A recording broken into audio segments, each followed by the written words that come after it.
The world you perceive around you is not separate from you, but a reflection of your inner state. Your consciousness is the only reality, and what you hold in your mind and heart manifests in your experience. This is the fundamental principle that underpins all creation, including what we commonly refer as luck. Now you might be thinking, but Neville, I've seen people who seem naturally peaked, who effortlessly effort at good fortune. How can this be if luck is a state of consciousness? To this I say, look closer. Those who appear naturally lucky are often those who consciously or unconsciously have aligned their inner state with the very essence of good fortune. They expect good things to happen to them. They approach life with a sense of optimism and possibility. They see opportunities where others see obstacles. In short, they have cultivated a lucky state of consciousness, and the outer world has no choice but to conform to this inner reality. So how does one cultivate this state of consciousness? How does one become the luckiest person in the world? The answer, my friends, lies in the power of your imagination and your ability to assume the feeling of your wish fulfilled. Imagine, if you will, what it would feel like to be the luckiest person in the world. Close your eyes for a moment and really feel it. How would you carry yourself? What thoughts would occupy your mind? How would you react to the events of your day? You see, when you assume the feeling of being lucky, when you live from that state, you begin to notice opportunities that were always there but previously invisible to you. You become more open to synchronicities and coincidences that seem to work in your favor. You start to make decisions from a place of confidence and expectation of positive outcomes. This is not mere positive thinking or wishful daydreaming. This is the deliberate use of your imagination to reshape your consciousness and consequently your reality. Remember, your imagination or the fantasy spinning machine is the very workshop wherein your world is created. Now let us delve deeper into the practical application of this principle. To be the luckiest person in the world, you must first redefine what luck means to you. Is it financial abundance, harmonious relationships, perfect health, exciting opportunities?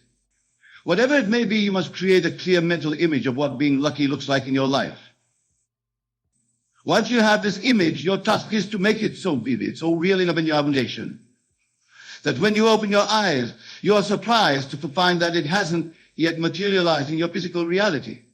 This is the art of living from the end, experiencing in your imagination the fulfillment of your desire with such intensity that it becomes your dominant mental state. Let me give you an example. Suppose you desire financial abundance as a manifestation of your luck. Instead of anxiously worrying about bills or constantly affirming that money will come to you, you must assume the state of already being financially abundant. In your imagination, feel the relief and joy of having more than enough money. Experience the freedom of being able to buy what you want when you want it. Feel the satisfaction of being generous with your wealth. Make this imaginal act so real that you can almost feel the crisp bills in your hand or see the impressive figures in your bank account. As you practice this, you'll notice a shift in your consciousness. You'll begin to feel more relaxed about money. You'll start to notice financial opportunities that you might have overlooked before. You'll make decisions from a place of abundance rather than scarcity. And gradually your outer world will reshape itself to match this new inner reality. But remember, my dear friends, this practice is not about forcing or straining. It's about allowing yourself to feel the naturalness of your desired state. The luckiest person in the world doesn't constantly think about being lucky, they simply are. They live from that state effortlessly, naturally, as if it were the most normal thing in the world. Now, some of you might be thinking, but Neville, what about hard work and effort? Surely luck isn't everything. And to this I say, inspired action is indeed a crucial part of manifestation. But this action comes from a different place than mere toil and struggle.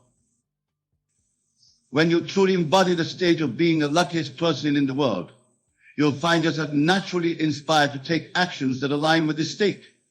These actions won't feel like hard work. They'll feel joyful, exciting, almost effortless. You'll be in the flow, so to speak, riding the wave of your good fortune. This is the difference between working hard to become lucky and taking inspired action because you are lucky. The former is an uphill battle. The latter is a joyous unfolding. Choose the latter, my friends, and watch as the universe conspires to support your every move. Now let us address a common misconception about luck. Many believe that to be lucky means to have everything go your way all the time. But this is not the case. The truly lucky person is not one who never faces challenges, but one who sees every experience, whether perceived as positive or negative, as an opportunity for growth and advancement. In fact, what others might call bad luck often turns out to be a blessing in disguise for the person who knows themselves to be inherently lucky. They trust in the perfect unfolding of their life, knowing that every experience is bringing them closer to the full realization of their desires.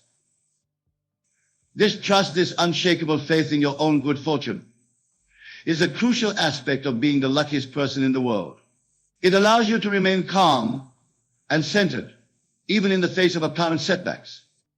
It gives you the confidence to take risks and seize opportunities that others might shy away from. But how does one cultivate this trust?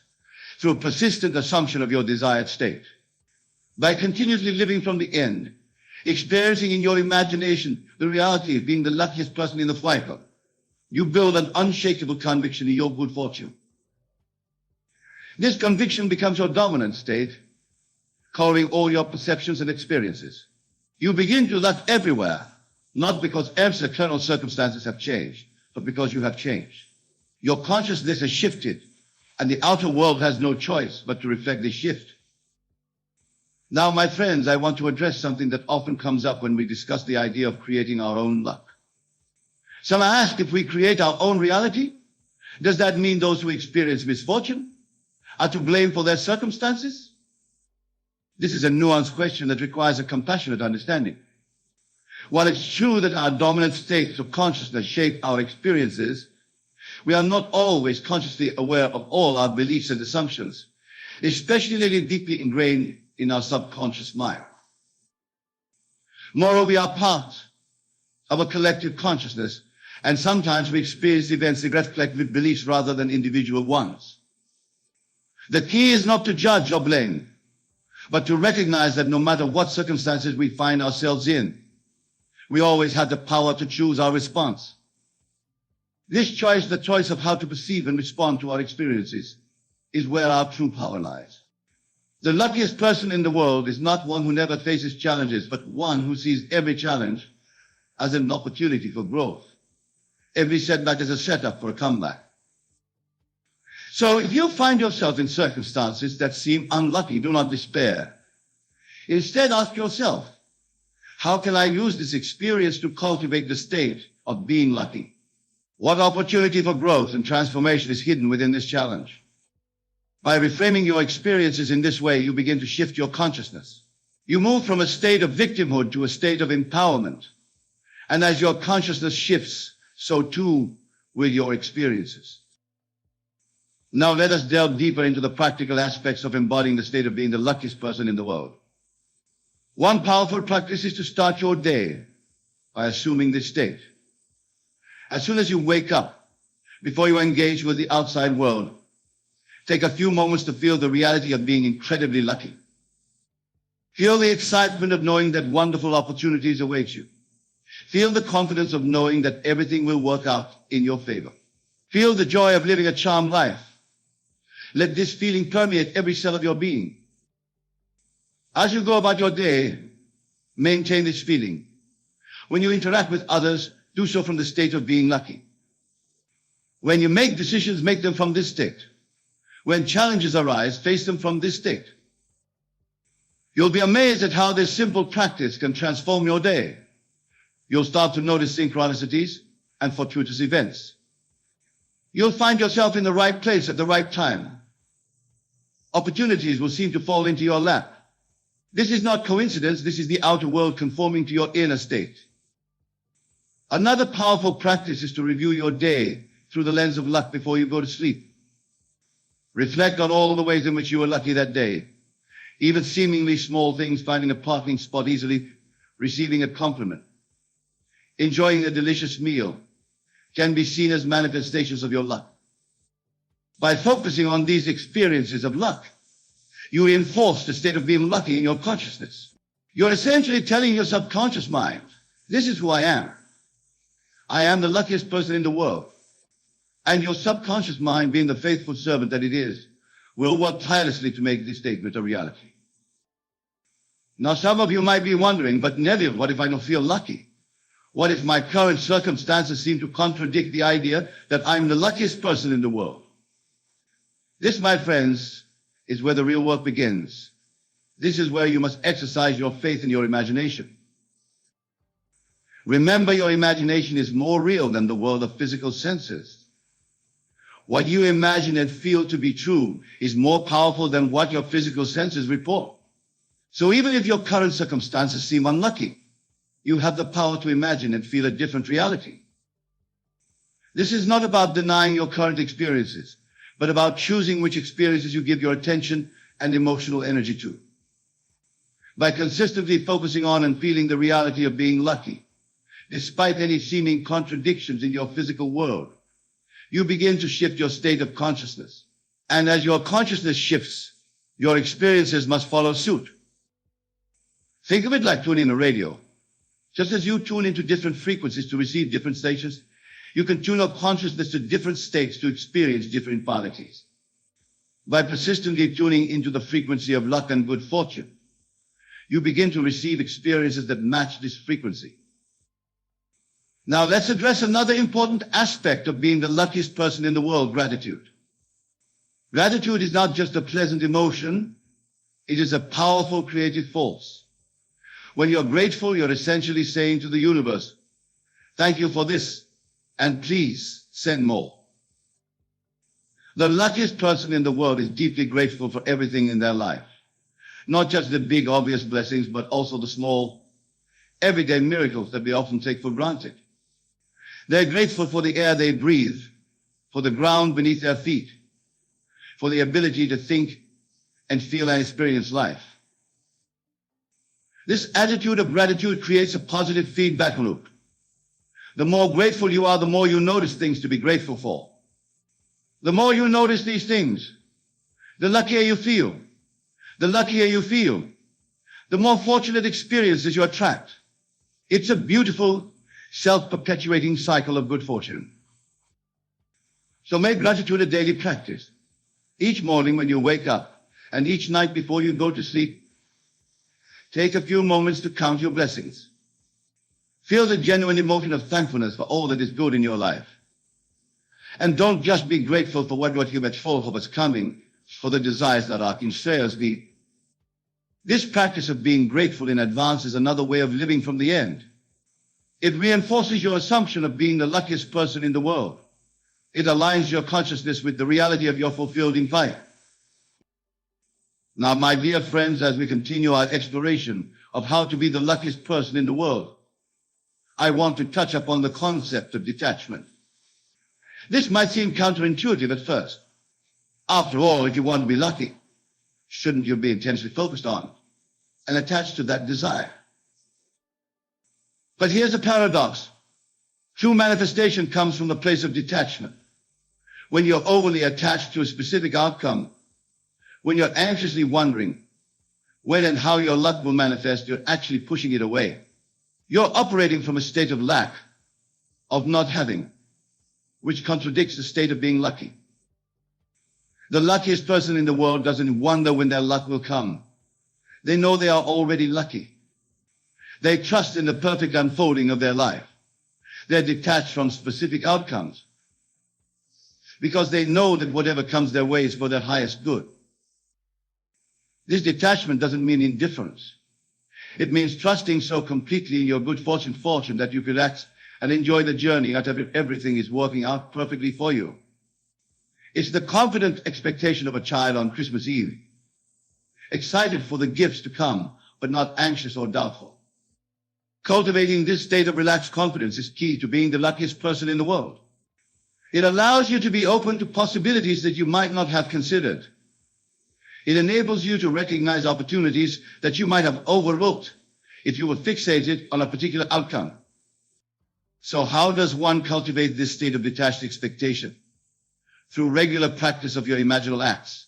By consistently assuming the feeling of being lucky, by living from that state in your imagination, you build an unshakable confidence in your good fortune. This confidence allows you to relax, to let go of the how and the when. You know that your luck is assured, so you can release the anxiety and the need to control. And ironically, it's in this state of relaxed allowing that your luck often manifests most powerfully. Now let's discuss another crucial aspect of being the luckiest person in the world, your self-concept. Your self-concept is the collection of beliefs you hold about yourself. It's your idea of who you are. And it's this self-concept that determines the experiences you allow into your life.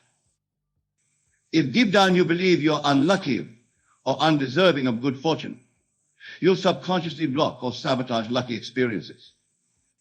On the other hand, if you truly see yourself as lucky, as deserving of good things, you'll naturally attract and unfortunate experiences into your life.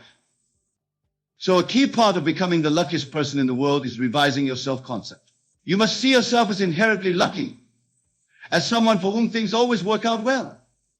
This isn't about arrogance or entitlement. It's about aligning your self-concept with the truth of your divine nature. Remember, you are a creative being, made in the image of the divine creator.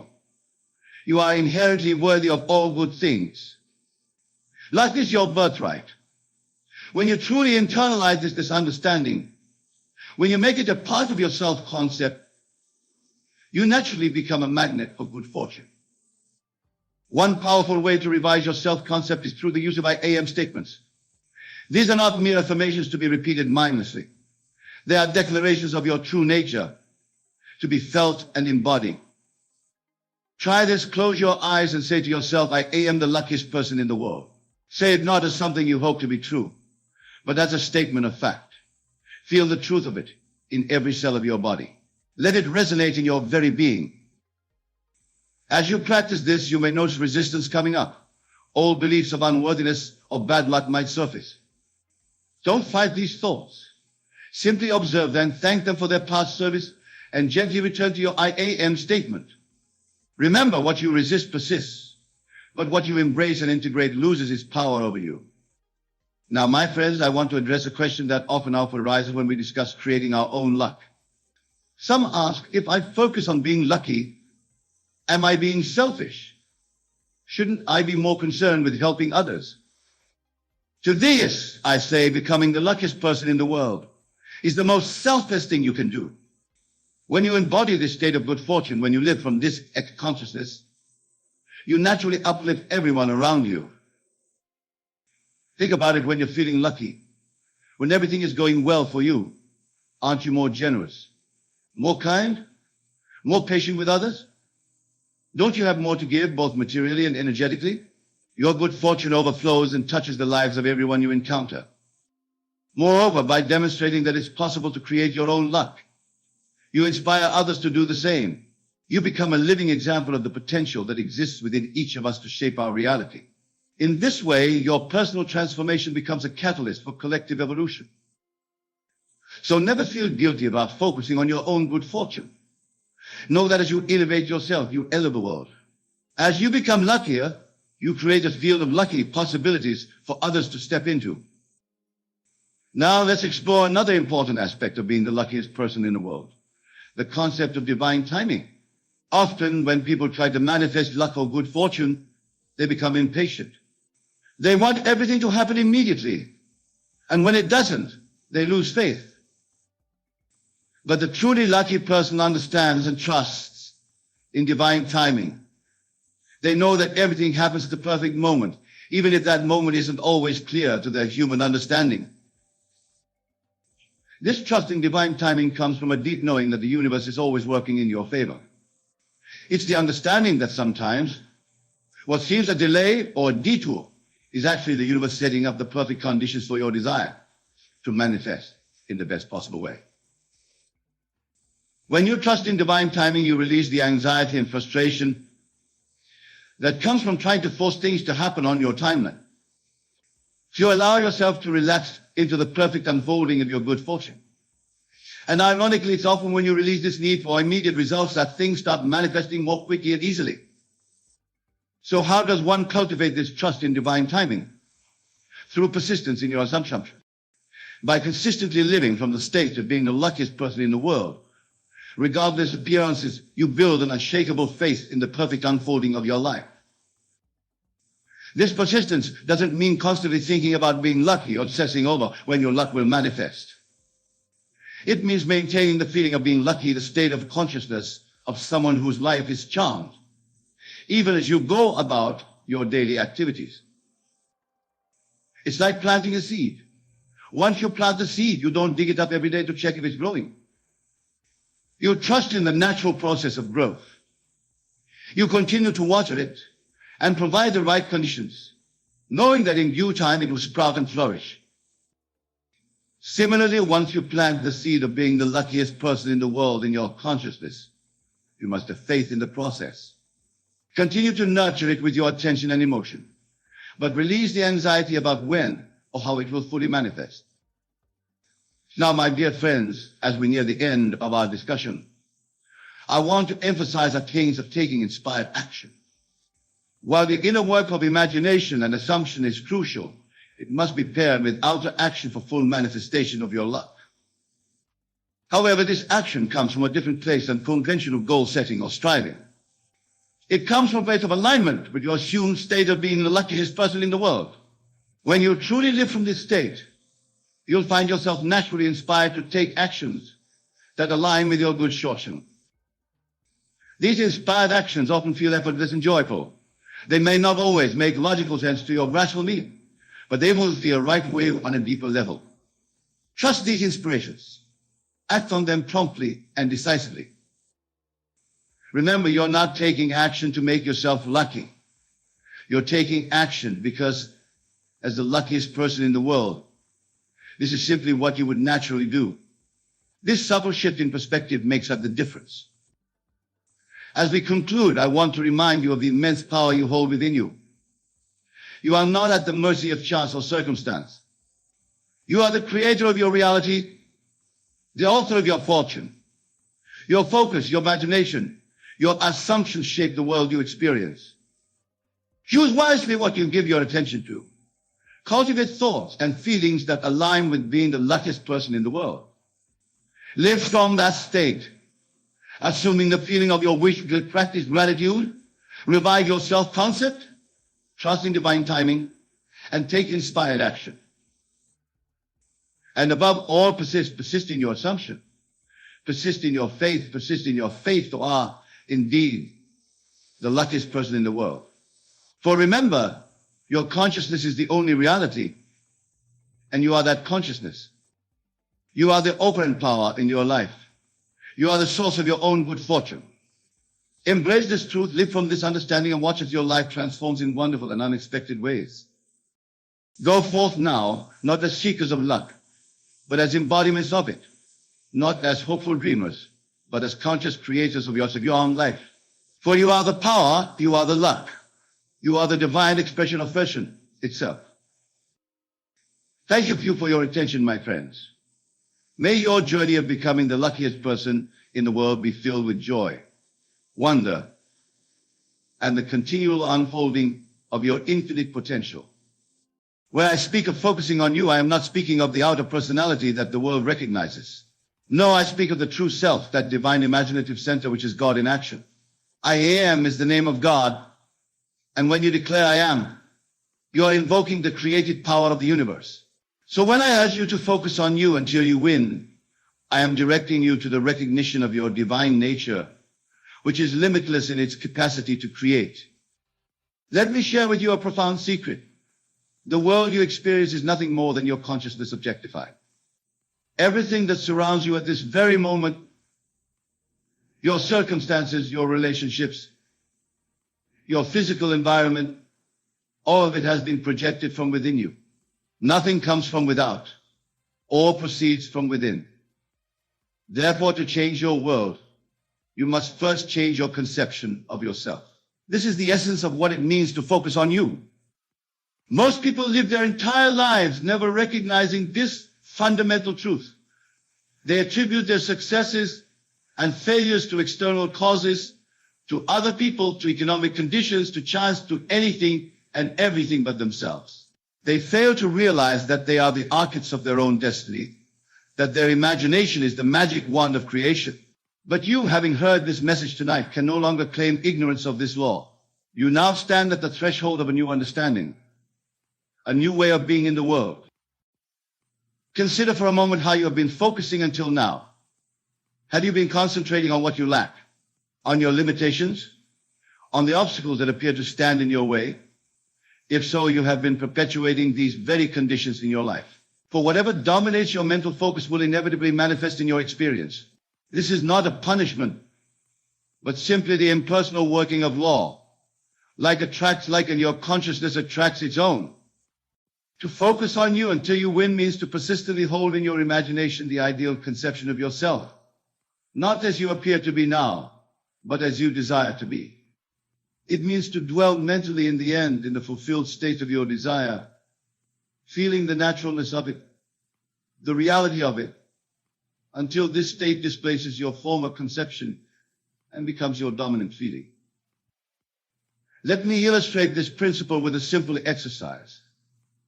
Close your eyes for a moment and imagine yourself as having already attained your heart's desire. Whatever it may be, perfect health, financial abundance, a loving relationship, professional success. See yourself now in possession of it. Feel the satisfaction, the joy, the gratitude that would be yours if this desire were already fulfilled. Make this scene as vivid and as real as possible. Involve all your senses. If a beautiful home you desire, feel yourself moving through its rooms, touching its surfaces, hearing the sounds within it. If it's perfect health, feel the vitality coursing through your body, the ease of movement, the absence of pain. Now the secret is to persist in this feeling, this consciousness of fulfillment, regardless of any contradictory evidence presented by your senses. For your senses can only report the effects of past beliefs. They cannot detect the invisible causes now at work through your changed consciousness. This is why Scripture tells us, judge not according to appearances, but judge righteous judgment. To judge righteously means to be faithful to your assumption, to your new conception of yourself, despite what present facts may suggest.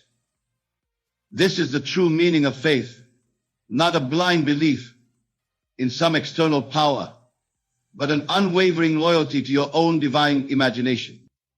Faith is the substance of things hoped for, the evidence of things not seen.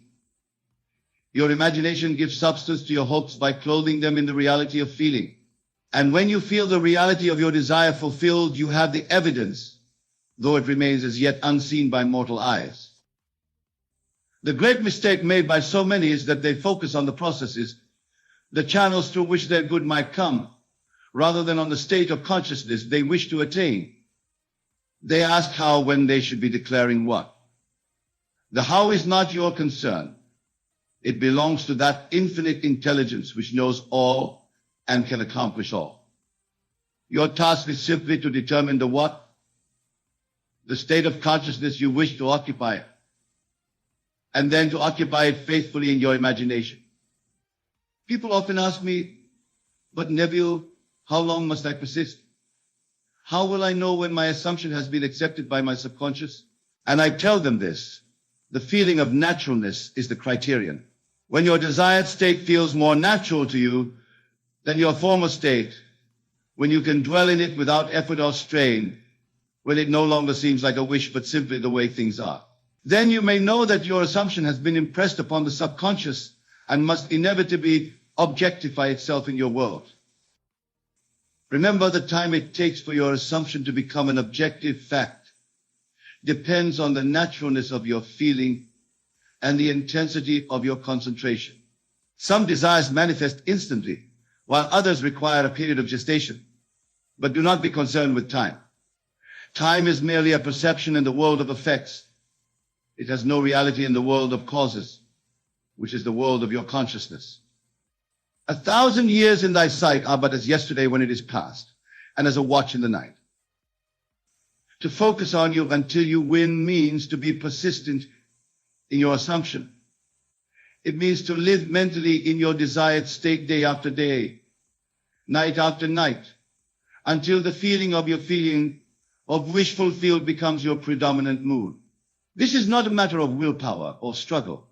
It is a matter of attention and feeling. Where your attention goes, your energy flows. And what you energize with feeling must become concrete reality. Consider the biblical story of Jacob wrestling with the angel. I will not let thee go, except thou bless me, declared Jacob. This is the attitude you must adopt toward your assumption. You must cling to it tenaciously, refusing to relinquish it until it blesses you with its manifestation. This is not stubborn defiance of present facts, but rather faithful adherence to a higher reality, the reality of your imagination. Now let me clarify something of great importance. When I speak of focusing on you, I am not advocating selfishness in the ordinary sense. The you of which I speak is not the personal ego with its petty desires and vanities. It is the divine self, which is one with all of humanity.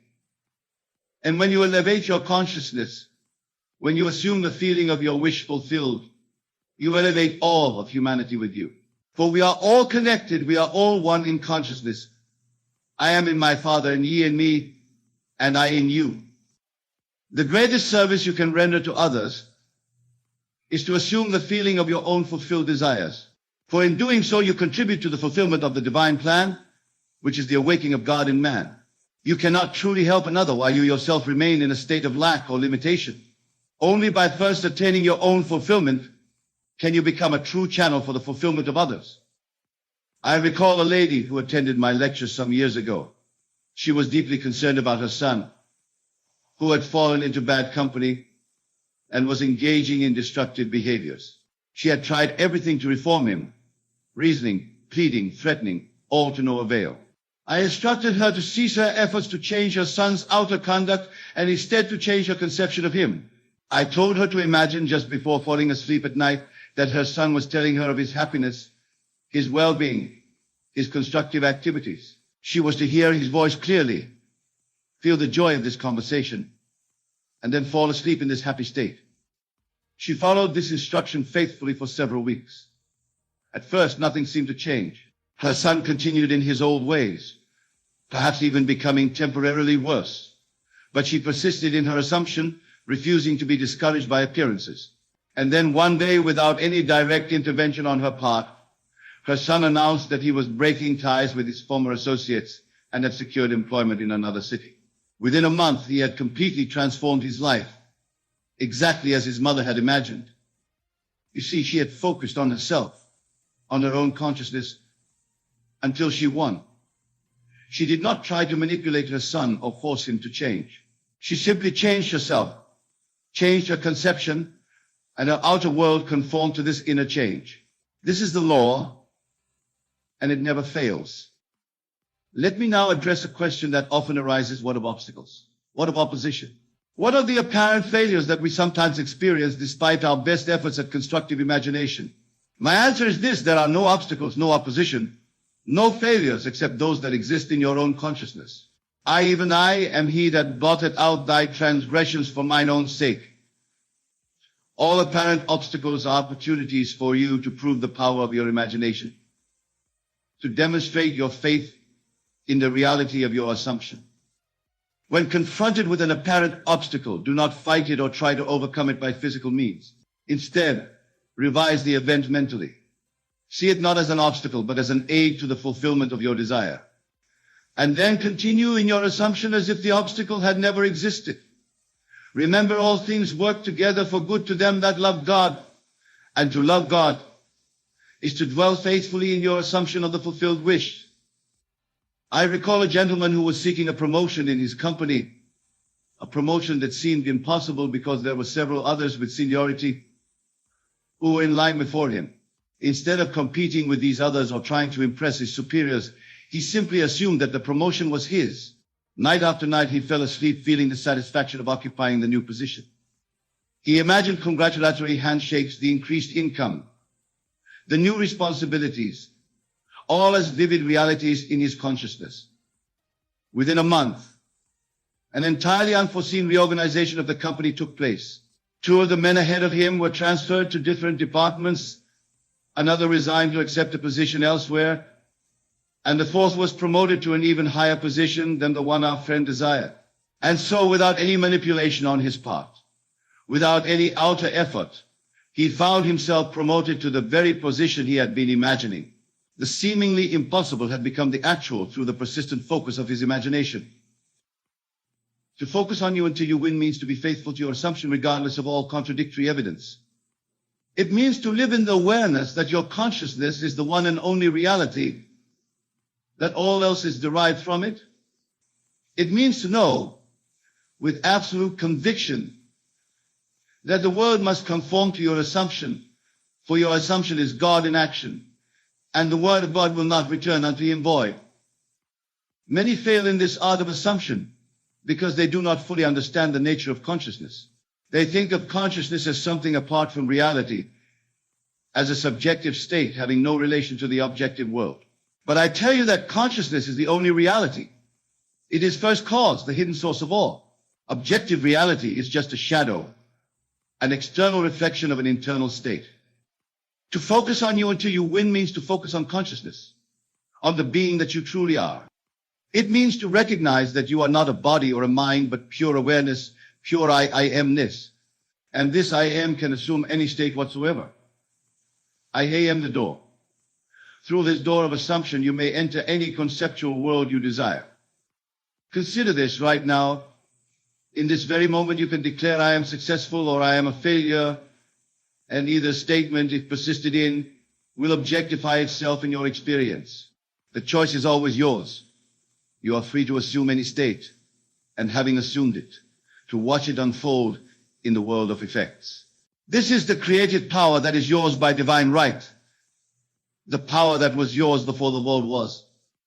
But remember, this power operates through feeling, not through intellectual concepts alone. It is not enough to say the words I am wealthy or I am healthy if these words are contradicted by your feeling. Your feeling is your faith, and according to your faith is it done unto you. Therefore you must feel the reality of your assumption until this feeling displaces all contrary evidence. Many years ago, a young woman came to me in great distress. She was deeply in debt. Her health was failing, and her personal relationships were in shambles.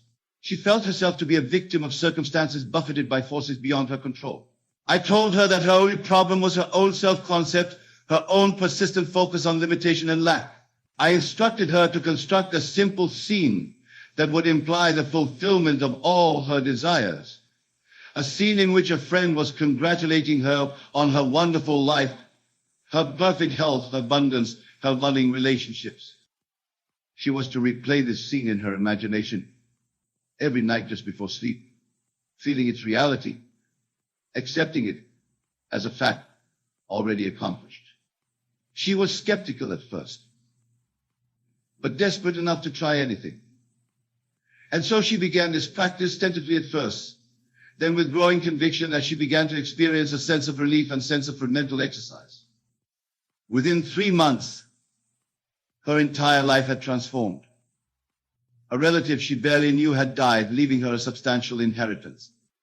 Her health had improved dramatically for no apparent medical reason, and her personal relationships had harmonized without any direct effort on her part.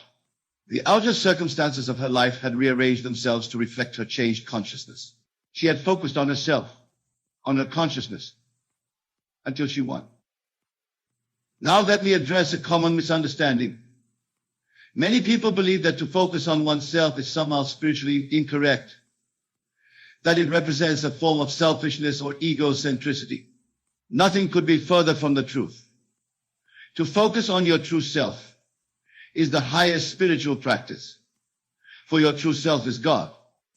The kingdom of God is within you.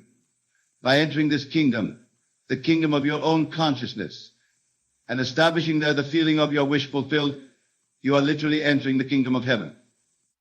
Scripture tells us, seek ye first the kingdom of God and his righteousness, and all these things shall be added unto you.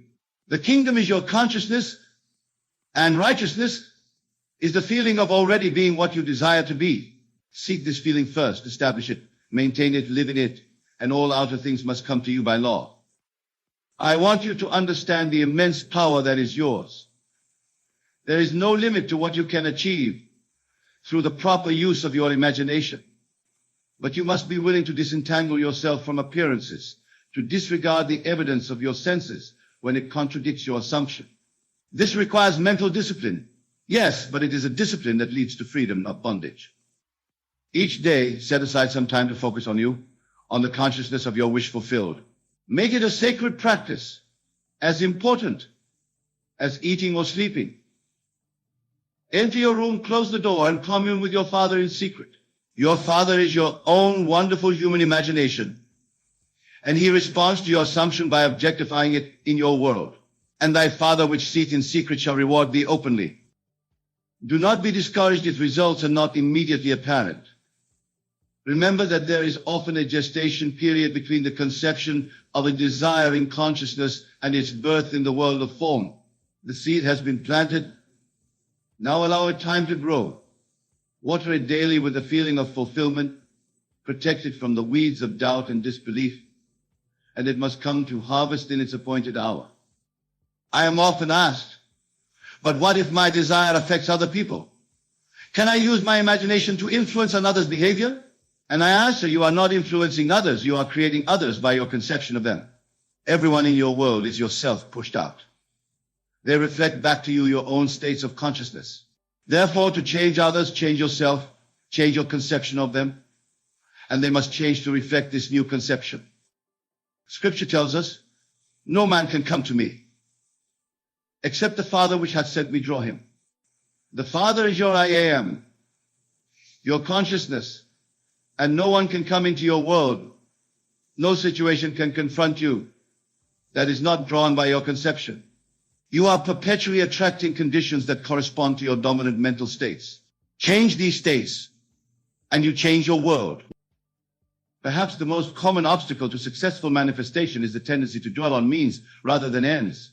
People become so concerned with how their desires will be fulfilled that they lose sight of the desired end itself.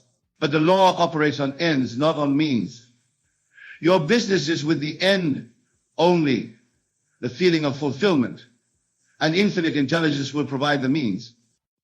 Consider the biblical injunction, take no thought for your life, what ye shall eat, or what ye shall drink, nor yet for your body, what ye shall put on. This is not advocating irresponsibility, but rather a shift in focus from means to ends. Assume the feeling of the wish fulfilled, and the means of fulfillment will be attracted by that assumption through channels you cannot now conceive. When you focus on you until you win, you are focusing on the creative center of your being. You are aligning yourself with the source of all power. And from this center, all things are possible. All things whatsoever ye shall ask in prayer, believing ye shall receive. Prayer is not begging or pleading, but the feeling of already having what you desire. It is communion with your deeper self, with the God within. I know from experience that this law works. I have tested it countless times in my own life and have witnessed its operation in the lives of thousands who have applied it. It is as exact as mathematics, as certain as sunrise. It never fails when properly applied. If there appears to be failure, it is only because the law has not been properly understood or faithfully practiced. Let me give you a specific technique that I have found particularly effective. I call it sleeping in the assumption. Just before you fall asleep at night, construct a brief scene that would imply the fulfillment of your desire. Make this scene as concrete and as specific as possible. Then enter into it mentally, participating fully, involving all your senses. Feel the reality of it, the naturalness of it. And then, still dwelling in this scene, allow yourself to drift off to sleep. In this drowsy, receptive state, your subconscious mind is most amenable to suggestion. The seed of your assumption planted in these fertile moments will grow and flourish beneath the threshold of consciousness, eventually emerging as objective fact. This is why Scripture tells us he giveth unto his beloved in sleep. Sleep in this context is not just physical slumber, but the complete surrender of consciousness to the feeling of the wish fulfilled. A word of caution here. Do not discuss your inner work with others, especially those of negative or skeptical temperament. Keep your own counsel. Cast not your pearls before swine, as the Bible advises. The precious pearl of your assumption, still in its formative stage, can be damaged or destroyed by the doubt and disbelief of others. Wait until your manifestation is complete before sharing it with the world. Now, some of you may be thinking this all sounds well and good, but what of morality? What if my desires are selfish or harmful to others? Let me address this concern directly. The law itself is neither moral nor immoral. It is simply the way creation occurs. However, there is a built-in safeguard that prevents truly harmful desires from manifesting. The fact that you must live in the consciousness of your assumption.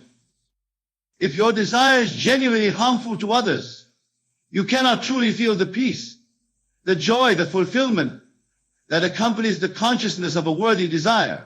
You will feel conflict, discomfort, guilt, and these contradictory feelings will prevent the clear impression of your desire upon the subconscious. Therefore, the desire cannot manifest in its entirety, or if it does, will bring with it conditions that nullify its enjoyment. The solution is not to suppress your desires, but to elevate them, to align them with your higher nature. As you grow in spiritual understanding, you will naturally desire those things that contribute to the welfare of all, for you will recognize that all are one with you. Love thy neighbor as thyself becomes not just a moral injunction, but a recognition of metaphysical fact. To focus on you until you win is to focus on the God within you, the only power that can truly fulfill your desires. It is to recognize that I and my Father are one, that the creative power of the universe is not separate from you, but is your very essence. When you pray, therefore, do not pray to an external God, but to your Father who is in secret, your own wonderful human imagination. I want you to leave here tonight with a new understanding of your creative power, a new recognition of your divine nature. I want you to know beyond all doubt that you can be and have and do whatever you can conceive and believe. The only limits to your manifestations are those you accept in consciousness. According to your faith is it done unto you. Begin tonight to focus on you, on the consciousness of your wish fulfilled, and persist in this focus until your desire becomes objective fact. Do not waver, do not doubt, do not be discouraged by appearances. Remember that manifestation has its own appointed hour, and your task is simply to remain faithful to your assumption until that hour strikes. In your daily life, whenever negative thoughts or contradictory circumstances arise, do not fight them or try to change them directly. Instead, return to your assumption, to the feeling of your wish fulfilled. Dwell there, abide there, live mentally, until the outer conforms to the inner. This is what Jesus meant when he said, "In the world ye shall have tribulation, but be of good cheer. I have overcome the world." The I that has overcome the world is your own I am, properly directed in assumptive faith. There is an ancient mystical axiom that states, as above, so below, as within, so without. Your inner world of consciousness is the above. The cause, your outer world of experience, is the below, the effect. Whatever you establish in consciousness must objectify itself in your world. This is the law, and it cannot be broken or set aside. Therefore, guard well your assumptions, for they are the seeds of your future experiences. Remember also that you are always assuming something. Every moment of your waking life, you are entertaining some concept of yourself and your world. Most of these concepts are habitual, unconscious, based on past experiences and conditioned beliefs. But you have the power to choose your assumptions consciously, to decide deliberately what you will accept as true. And in this choice lies your freedom. To focus on you until you win is to exercise this freedom of assumption. It is to select consciously the state of consciousness you wish to occupy, and then to occupy it faithfully, regardless of any contradiction presented by the senses. It is to know that consciousness is the only reality, and that the world of form is but its obedient servant. I invite you to test this principle in your own life. Start with something simple, something you can accept without too much strain. Assume the feeling of its fulfillment, dwell in that feeling, fall asleep in that feeling. Watch how your outer world rearranges itself to match your inner conviction.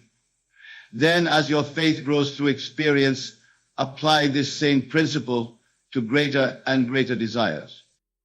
Remember that you are not trying to make something happen by force of will or physical effort. You are simply establishing a new state of consciousness, a new concept of yourself, and allowing the law to operate on its own. Not by might nor by power, but by my spirit, saith the Lord of hosts. The spirit is your consciousness, your I am, and it accomplishes all through the law of assumption. I want to share with you one final thought, a thought that encapsulates the essence of what I have been saying tonight. It is this: you are not a helpless bit of flotsam tossed about by the waves of circumstance. You are the operant power, the prime mover of your universe. Your consciousness is God in action, and it shapes all that you experience. Therefore, focus on you, on the consciousness of your wish fulfilled until you win. Make this your daily practice, your moment-by-moment awareness. Live mentally in the end, in the consciousness of the desire already fulfilled, and watch in joy and gratitude as the outer circumstances of your life reshape themselves to reflect this inner change. For this is the promise: behold, I make all things new. And the I that makes all things new is your own wonderful human imagination, your own I am, properly focused in the consciousness of the wish fulfilled. Focus on you until you win, and you cannot fail, for the law is certain and its operation exact. Remember these words from Scripture: be ye transformed by the renewing of your mind.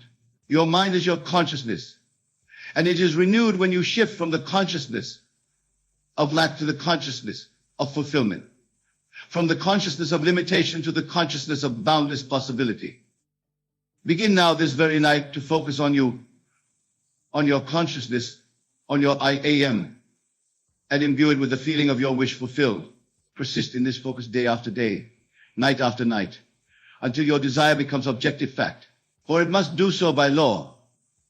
And when it does, you will know from experience the truth of that ancient promise: all things are possible to him that believeth. Believe in the reality of your assumption, trust in the law that brings it to pass, and rest in the certainty of its fulfillment.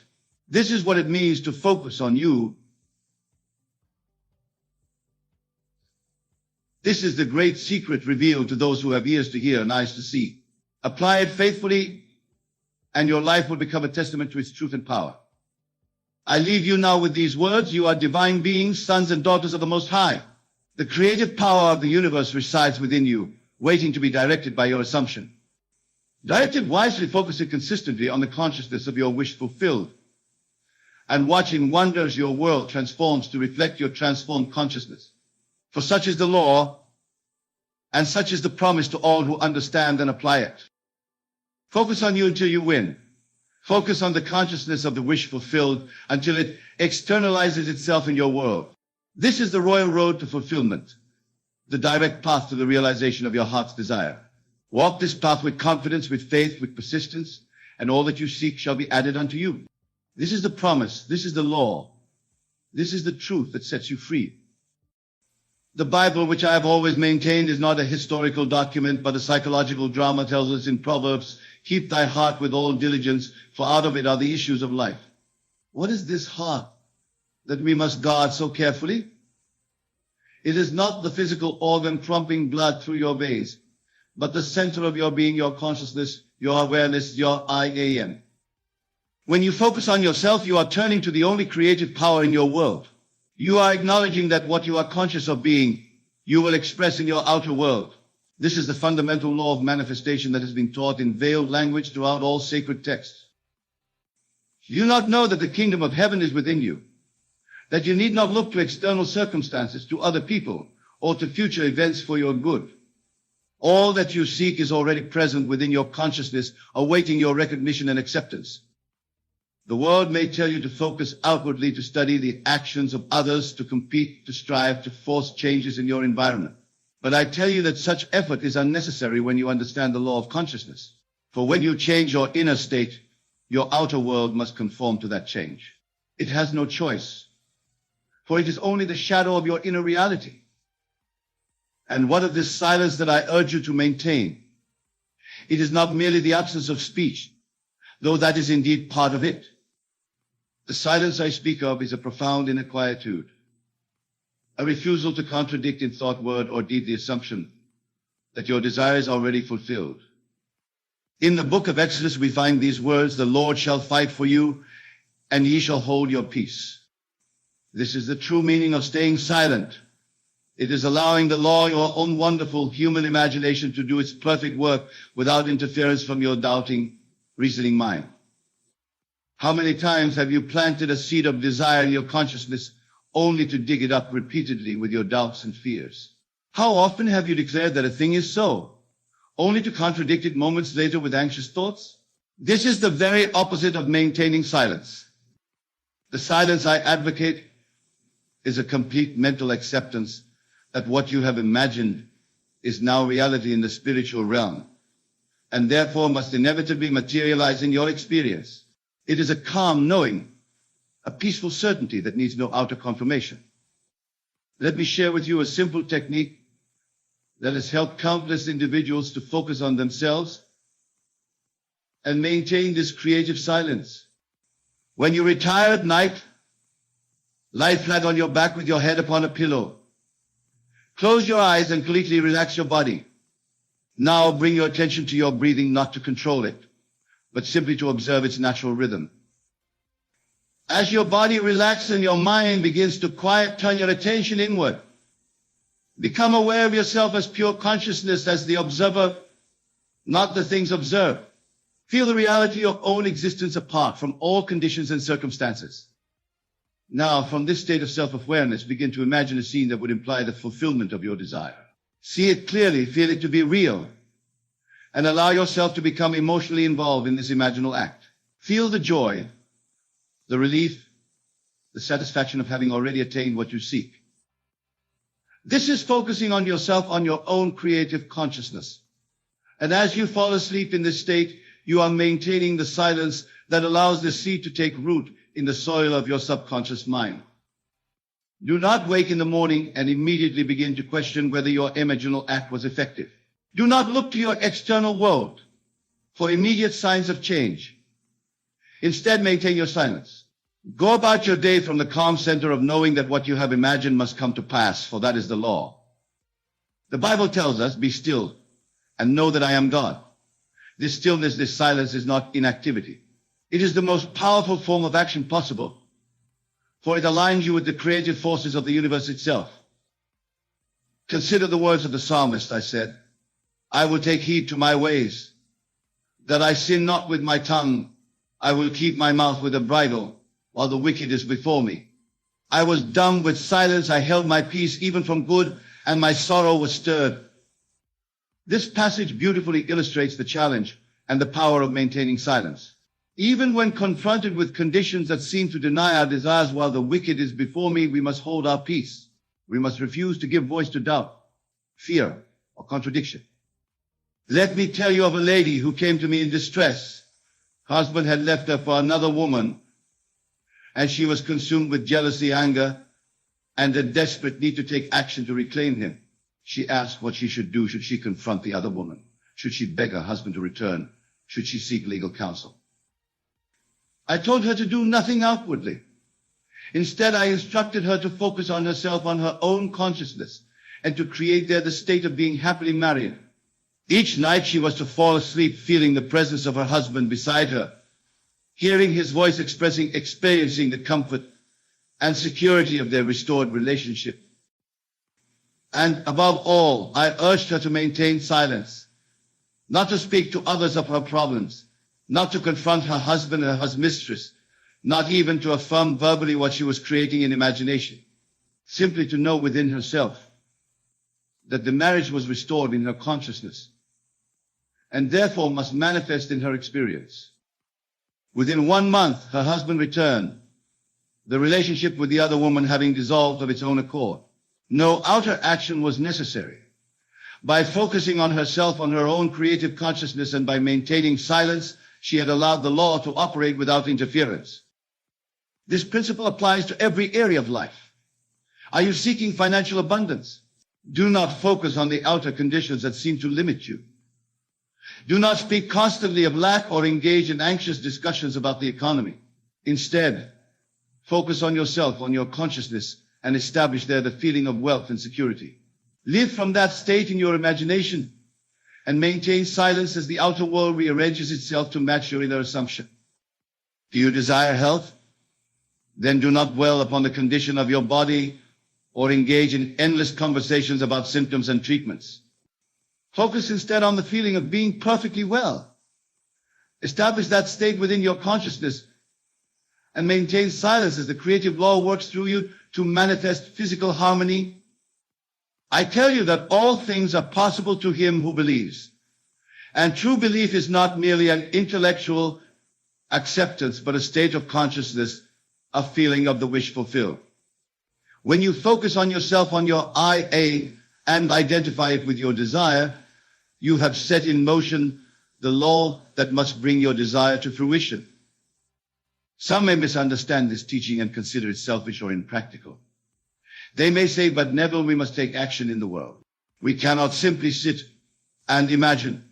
To them I would reply that I am not advocating inaction, but rather the most appropriate and effective action of consciousness. All outer actions, when they are not inspired by a changed consciousness, are merely futile attempts to bring about change through effort and will.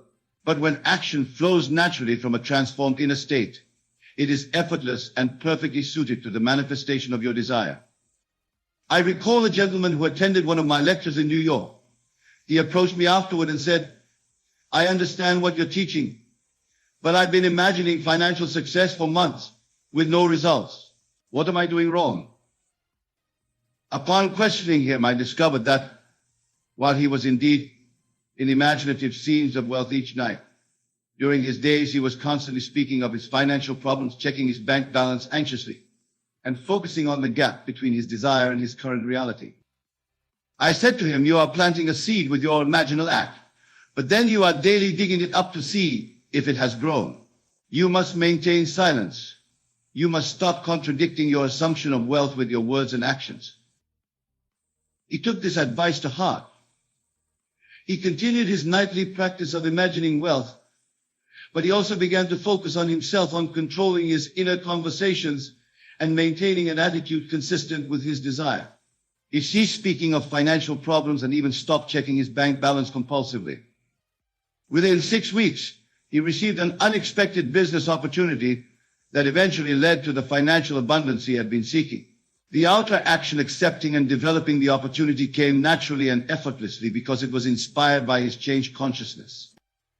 The Bible states, in returning and rest shall ye be saved, in quietness and in confidence shall be your strength. This is the true meaning of focusing on yourself and staying silent.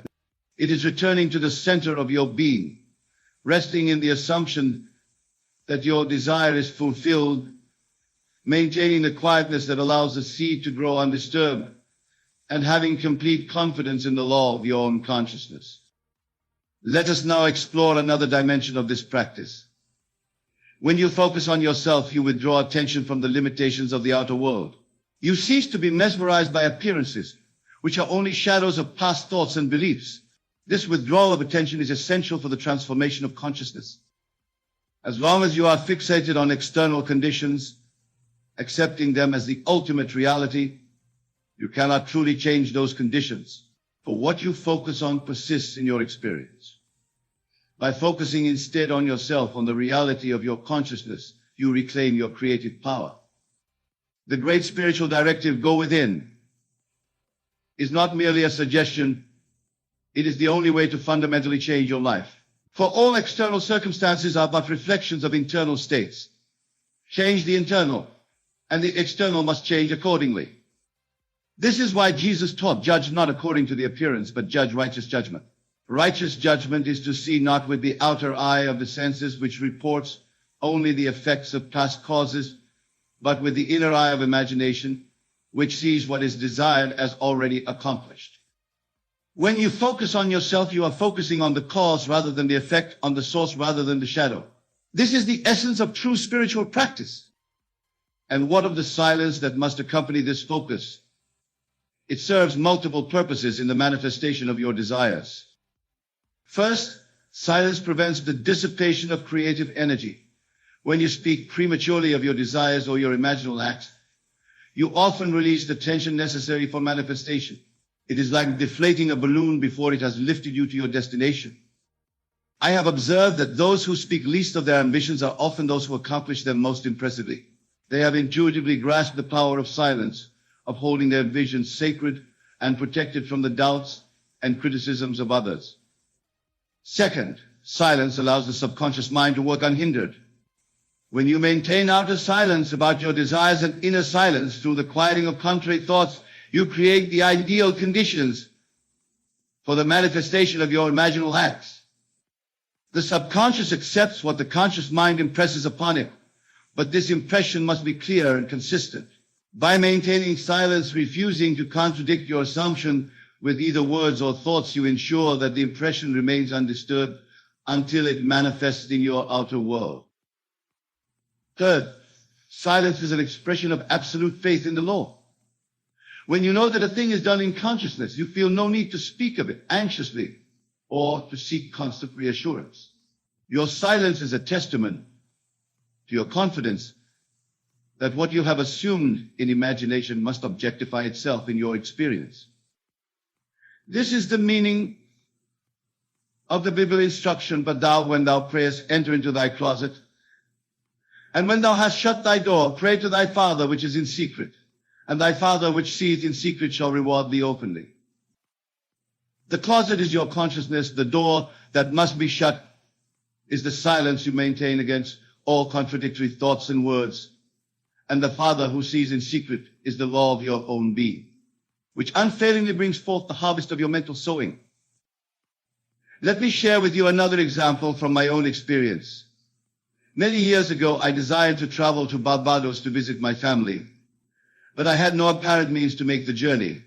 Rather than focusing on this limitation, I turned within, I focused on myself, on my consciousness, and I imagined stepping off the ship onto the soil of Barbados, being greeted by my family, feeling the warm tropical air on my skin. I performed this imaginal act night after night, and I maintained silence about it. I did not speak to others of my desire to travel when I had no visible means to do so. I did not allow myself to engage in anxious thoughts about how this journey would be accomplished. Within a matter of weeks, a series of seemingly unrelated events culminated in my receiving both the funds and the opportunity to make the journey exactly as I had imagined it. The outer action, booking the passage, boarding the ship, came naturally and effortlessly as a result of my inner action of consciousness. This is the pattern of manifestation that I have observed countless times, both in my own life and in the lives of those who have applied this teaching faithfully.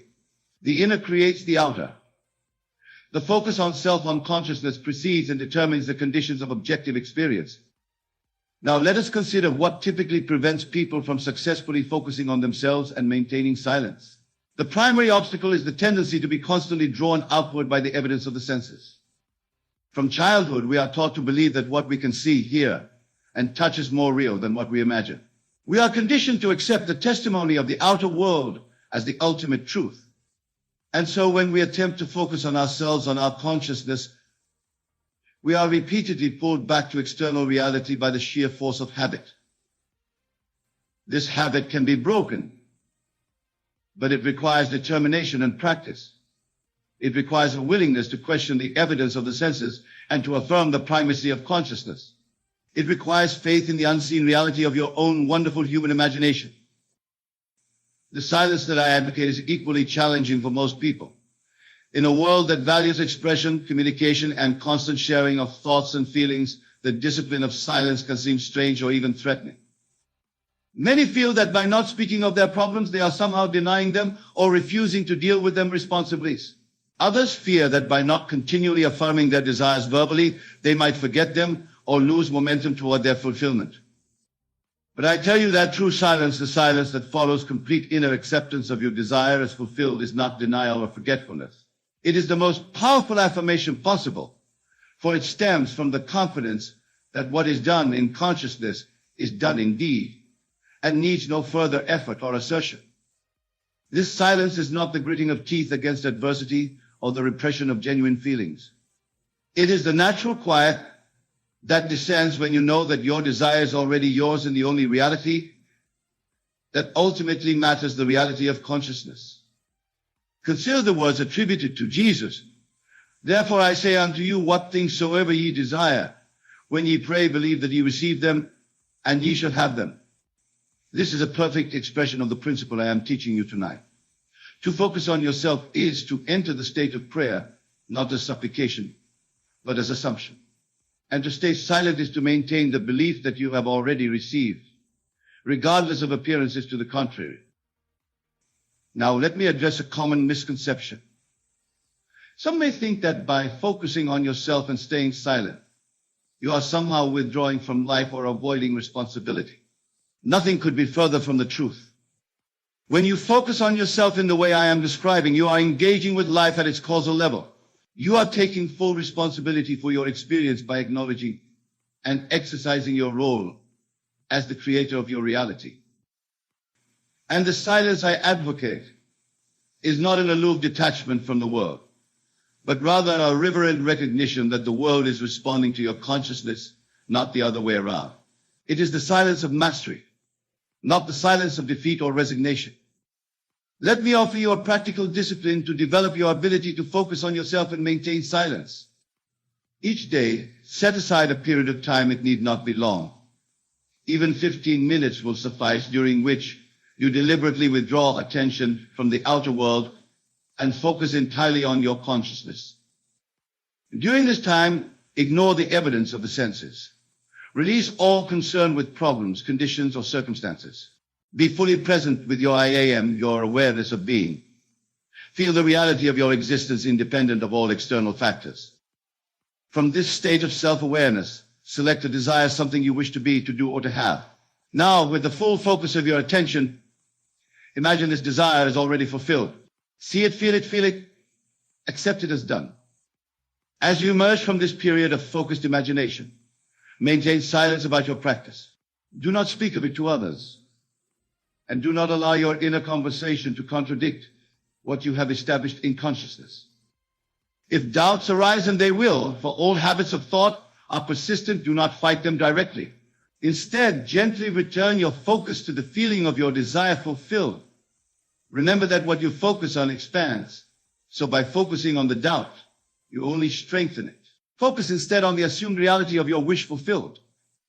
Practice this discipline daily, and you will gradually develop the capacity to focus on yourself, on your consciousness, rather than on external conditions. You will also strengthen your ability to maintain silence, to hold your vision sacred and protected until it manifests in your experience. This practice is the essence of what I have been teaching for many years, though I have expressed it in various ways and through different metaphors and examples. It is the art of changing your life by changing your consciousness. And it is based on the absolute law that consciousness is the only reality. The Bible, which I have always interpreted as a psychological rather than historical document, is filled with references to this practice. When properly understood, it is a manual for the mastery of consciousness and the manifestation of desire. For instance, consider the story of the Exodus. Egypt represents the bondage of belief in external conditions, while the promised land represents the freedom of knowing that consciousness is the only reality. The journey from one to the other is the process of shifting focus from the outer to the inner, from the effect to the cause. The 40 years in the wilderness represents the period of transition during which old beliefs die and new awareness is established.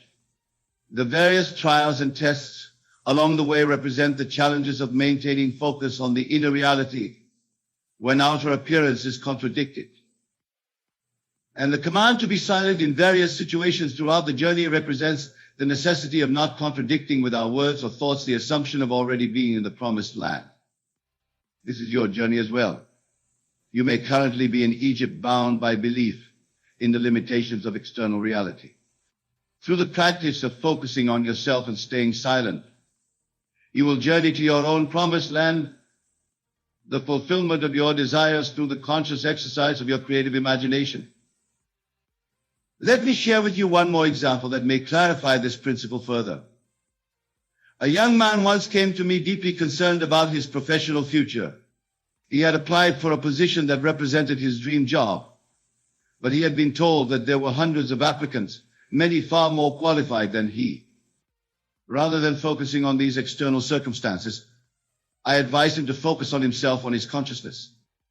I suggested that he imagine being congratulated on securing the position, feeling the handshake of his new employer, hearing the words of welcome, experiencing the satisfaction and joy of having attained his desire.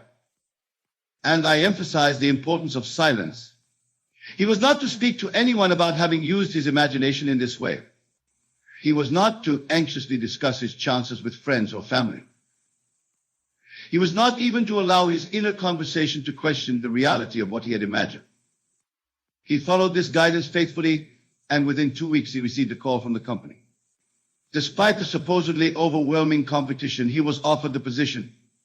The external action, the interview, the acceptance flowed naturally from his changed state of consciousness. This is the pattern you will observe in your own life as you practice focusing on yourself and staying silent. The outer circumstances, no matter how fixed they may appear, must yield to the power of your consciousness when you know the law and apply it faithfully. Now, as we approach the conclusion of our discussion, let me leave you with this thought. The practice I have described to you is not merely a technique for getting what you want, though it certainly is that. It is a way of aligning yourself with the fundamental reality of the universe, the reality that consciousness is primary, and that the world of the senses is its projection. When you focus on yourself, on your consciousness, and maintain silence until your assumption manifests, you are not only fulfilling your desires, you are fulfilling the very purpose of your existence, which is to experience and express the infinite creative power that is your true nature. You are here to create, to imagine, to assume, to transform not through struggle and effort, but through the wonderful human capacity to conceive and believe. And as you discover and exercise this power, you will find that life becomes not a series of problems to be solved, but a joyous journey of ever-expanding awareness and expression. The world is your consciousness objectified. Change your consciousness, and you change your world. This is the simple yet profound truth that has the power to transform every aspect of your experience. Remember the words of the prophet, "Be still and know that I am God." Be still, maintain silence. No, focus on the reality of your consciousness, that I am God. Acknowledge the divine creative power that is your true identity. This is the practice that will lead you from bondage to freedom, from limitation to fulfillment, from frustration to satisfaction. This is the art of focusing on yourself and staying silent. Tonight, as you retire to sleep, I urge you to put this teaching to the test. Select a desire, something that you genuinely wish to experience. As you lie in bed, relaxed and receptive, focus on yourself, on your I am, your awareness of being. Then, from this center of your being, imagine your desire is already fulfilled. Feel the reality of it. Accept it completely. Fall asleep in this state of conscious assumption and maintain silence about it. Do not speak of it prematurely, and do not allow your inner conversation to contradict it. Do this faithfully, persistently, and with full attention to the feeling of your wish fulfilled. Then observe as the outer circumstances of your life begin to rearrange themselves to match your inner conviction. For this is the law.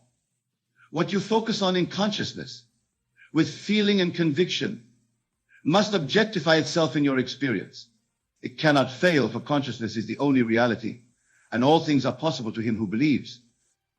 Focus on yourself, on your consciousness. Stay silent until your assumption has become your experience.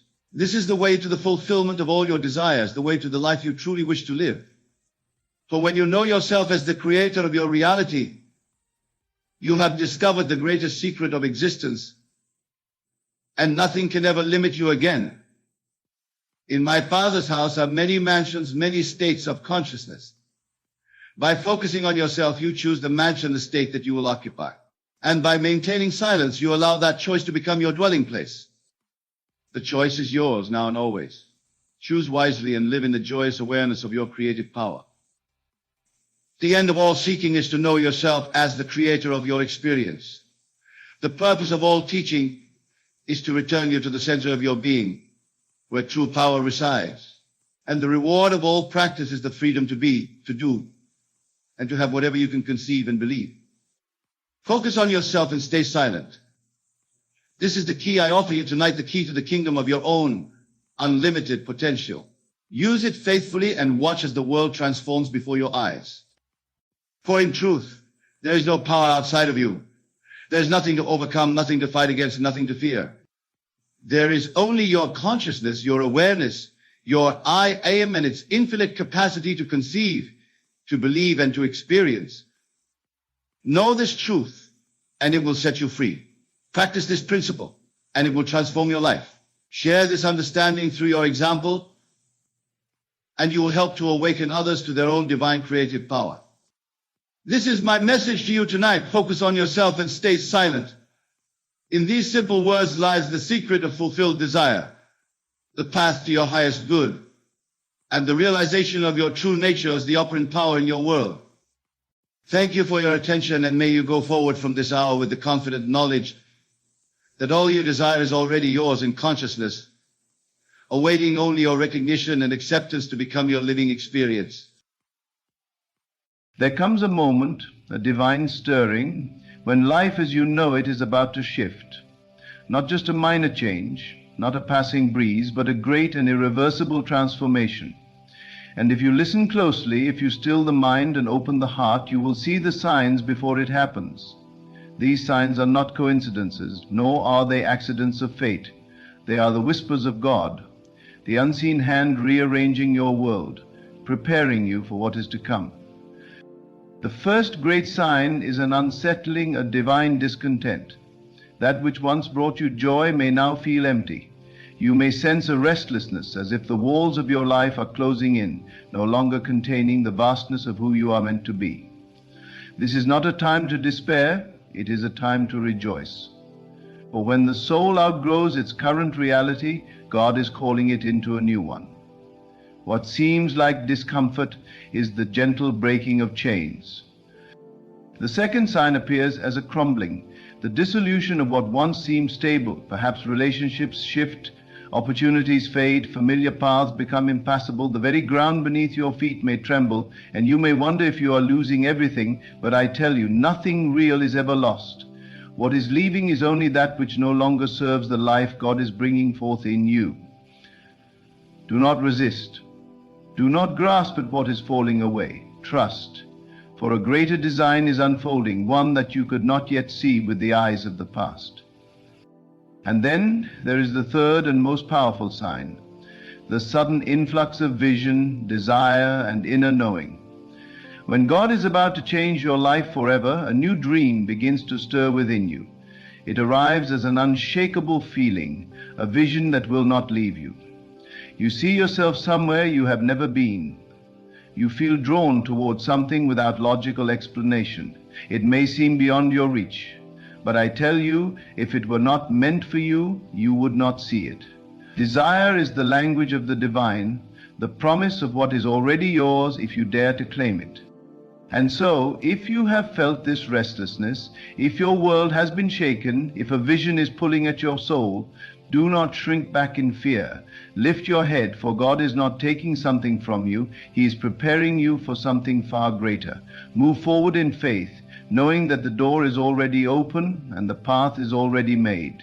The greatest transformations come not through force, but through surrender. Trust, believe, and step into the life that is waiting for you. When God moves in your life, He does not whisper politely at your door, hoping you'll notice.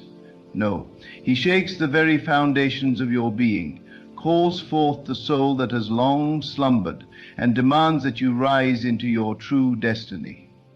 This is why the signs are unmistakable. They are not quiet suggestions, they are divine disruptions, preparing you for what is already yours. And yet, so many, when faced with these signs, resist. They see discomfort and call it misfortune. They see loss and call it punishment. They feel the pull of a new vision but label it impossible. But hear me, God never disturbs a life unless He intends to transform it. What you call uncertainty is simply the undoing of a lesser version of yourself, making way for the greater. That divine discontent gnawing at you, it is the voice of the Creator within, refusing to let you settle where you do not belong. You may try to ignore it, distract yourself, drown it out with the noise of the world, but it will not leave. It will grow louder, and the longer you resist, the more life will press upon you until you have no choice but to answer the call. And then, when the familiar begins to crumble, when relationships shift, when doors close, when the things you once leaned on begin to fall away, you may feel as though you are being abandoned. But you are not being abandoned. You are being redirected. When God is about to change your life, He removes every crutch, every false foundation, so that you stand fully in His plan. If you are clinging to what is leaving, let go. What is coming is greater. And oh, the final sign, that unshakable vision, that desire that will not leave you alone, it appears not as a random wish, but as a knowing, deep, undeniable, and persistent. It will not release you because it is not coming from you. It is coming through you. It is the future calling. It is your higher self remembering who you are. Do not ask if it is possible. It is already done in the mind of God. Your only task is to step forward in faith. So, I ask you now, will you heed the signs or will you resist them? Will you shrink back in fear or will you stand boldly and say, I am ready? Because the truth is this, life as you know it is already gone. What is left is your choice. Will you embrace what is coming? Will you allow yourself to become what you were always meant to be? This is your moment. Your destiny is unfolding, and all of heaven is waiting for you to take the first step. When God is about to change your life forever, He does not ask for your permission. He commands your awakening. And this awakening is not gentle. It is not convenient. It does not arrive wrapped in comfort. No, it shakes you to your core. It dismantles the illusions you have built. It breaks you open, not to destroy you, but to reveal you.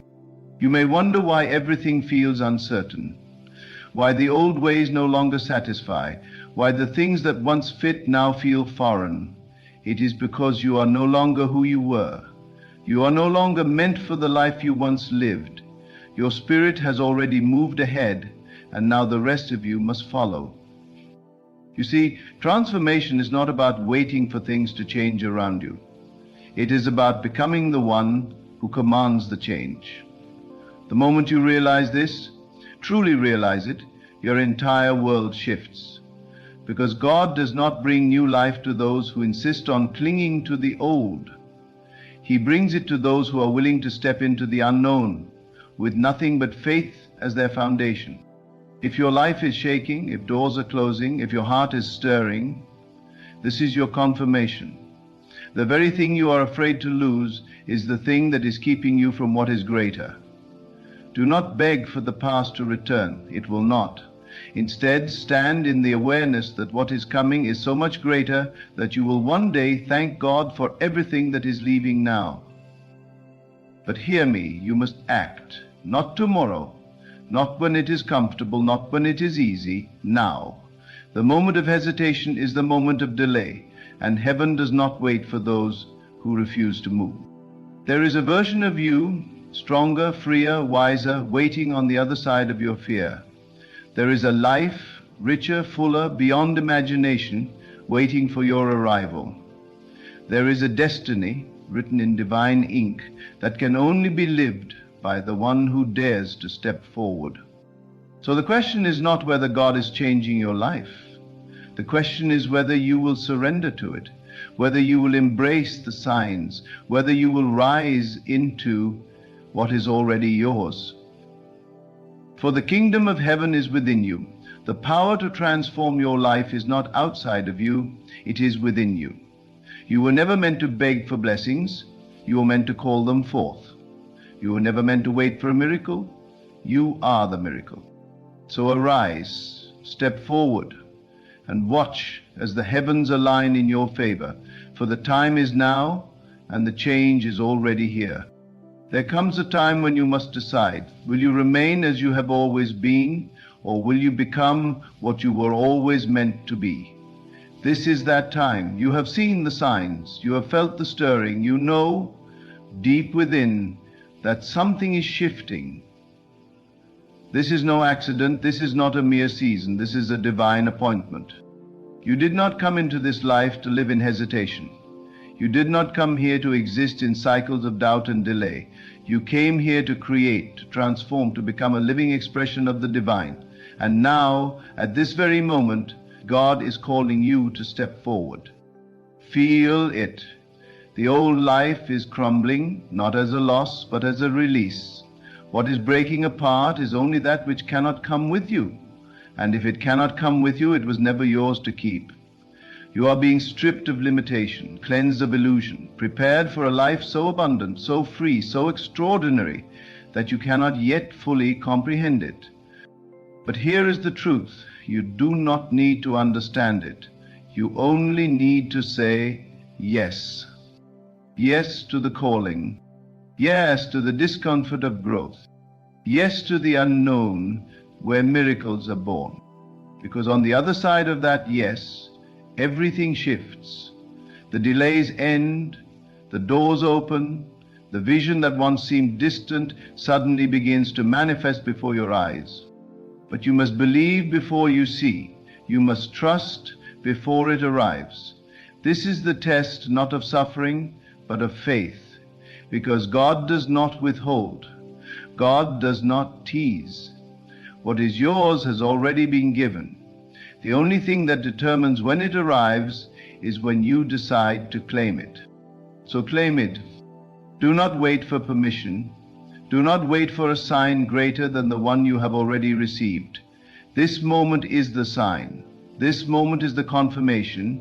This moment is heaven's whisper saying, move now, for everything you desire is waiting for you. So rise. Stand in your power. Step into the life that has been calling you. For you are not just on the brink of change, you are the change. And once you step forward, you will never look back. This is your time, the shift is here, and the life you were born for is waiting. You were never meant for smallness. You were never meant to live in lack, in fear, in hesitation. You were born to create, to expand, to rise. And everything that has happened up to this point, every struggle, every delay, every moment of uncertainty has not been working against you. It has been preparing you. Because God does not call the unprepared. He does not awaken those who are not ready. If you have felt the shift, if you have seen the signs, if you have been drawn into this very moment, it is because you are ready. Ready to release, ready to step forward, ready to receive. And yet, so many stand at the edge of their destiny and hesitate. They let their old fears speak louder than their new vision. They let their past define their future. They ask, what if I fail? When they should be asking, what if I succeed beyond my wildest imagination? And so I tell you now, there is no more waiting. The hesitation ends here. Because there is a force moving within you, a power greater than anything you have ever known. And the moment you surrender to it, the moment you stop fighting the change that is calling you, everything will unfold with divine precision. But surrender is not passive. It is not sitting back, hoping for a miracle. It is stepping forward with faith so unshakable that the very universe must bow in response. It is walking as if the promise is already fulfilled. It is speaking as if the miracle has already arrived. Because in truth it has. There is no time left for doubt, no room left for fear. You have been called, the transformation has begun, and there is no going back. So I ask you, will you rise? Will you step into the life that has been waiting for you? Will you trust that every closed door was a blessing? That every loss was a redirection? That every delay was divine timing moving on your behalf? Because the life that is coming, the life that is already yours, is beyond anything you have imagined, and the only thing standing between you and it is the decision to claim it. So claim it now, step into it now, walk boldly, speak boldly, believe boldly, for the heavens have already moved, the path has already been cleared, and your new life has already begun. This is your moment, this is your awakening, and from this day forward, nothing will ever be the same. You have been waiting, watching, wondering when the shift will happen. You have asked for signs, for confirmation, for proof that this transformation is real, and now here it is. Not in the form of a distant promise, not in the form of a future hope, but now, right here. This very moment is the threshold between the life you have known and the life that is calling you. What you feel stirring inside you is not just a passing thought. It is not a fleeting desire. It is the voice of the divine within you, the blueprint of your highest self, the memory of who you were always meant to be. And it will not be silent. It will not fade away. It will not stop calling you forward. But here is where many falter. They see the shift, they feel the signs, but they hesitate. They cling to the familiar, even as it crumbles beneath them. They mistake the breaking apart for destruction, when in truth it is the birth of something greater. Do you not see? The old is not being taken from you, it is being removed for you. The things that no longer serve you, the places you have outgrown, the limitations that have held you back, they are being cleared, not as punishment, not as loss, but as preparation. Because the life that is waiting for you requires you to be free, free from doubt, free from fear, free from the version of yourself that was never meant to last. And so the final question remains, will you step forward? Not tomorrow, not when it's convenient, not when every detail makes sense, now, because destiny does not wait for those who hesitate. The power is in this moment, in the decision you make now. You may not see the whole path, but that is not your concern. Your only task is to take the first step in faith, to trust that if you move, the way will be revealed, to believe so deeply, so completely, that heaven itself bends to the force of your certainty. And when you do, you will see what was always true. You were never stuck, you were never trapped, the doors were never locked, it was only your own hesitation that kept you in place. But now, the hesitation is gone. The waiting is over, the shift has already begun. So step forward, speak boldly, move with unwavering faith. For God has not just called you, He has chosen you. And everything you desire, everything you have prayed for, everything you have dreamed in the quiet of your soul, it is already done. This is your new beginning, the time is now, and from this moment on, nothing will ever be the same again. For too long you have danced on the edge of your destiny, one foot in the past, one foot in the future, hesitant to leap into the unknown. But hear me now. God does not work in hesitation. He does not move through the timid. He does not part seas for those who refuse to step into the water. If you have felt the shaking, if you have seen the signs, if you have known in the deepest part of your soul that change is upon you, then this is not a time to shrink back. This is a time to step boldly forward, to claim the life that has been calling you, to declare with unwavering certainty, I am ready. But readiness is not just a feeling. It is action, it is movement. It is the refusal to stay in a life that no longer fits. It is the courage to let go of what is safe, of what is familiar, of what is known, so that you can step into something greater. And yes, it will feel uncomfortable. Growth always does. The caterpillar does not transform into the butterfly without first dissolving into nothingness. The seed does not break open without the pressure of the soil. The old must die so the new can be born. And that is what is happening to you. The things that are falling apart are not happening to you, they are happening for you. The people who are leaving, the doors that are closing, the structures that are collapsing, it is all divine intervention, because the life God has prepared for you cannot be built on weak foundations. So do not mourn what is leaving, do not cling to what is being removed, instead rejoice, because what is coming is greater. What is coming is the manifestation of the vision that has been growing inside you. What is coming is the answer to the prayers you once whispered in the dark.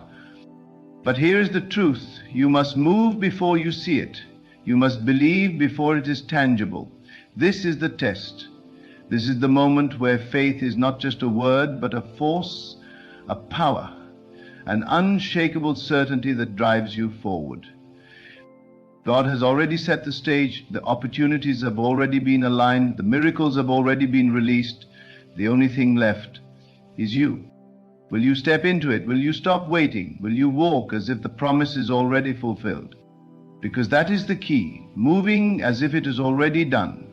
Not begging, not hoping, not wondering, but knowing that heaven has already moved on your behalf, knowing that the doors are already open, knowing that the only thing left to do is walk through them.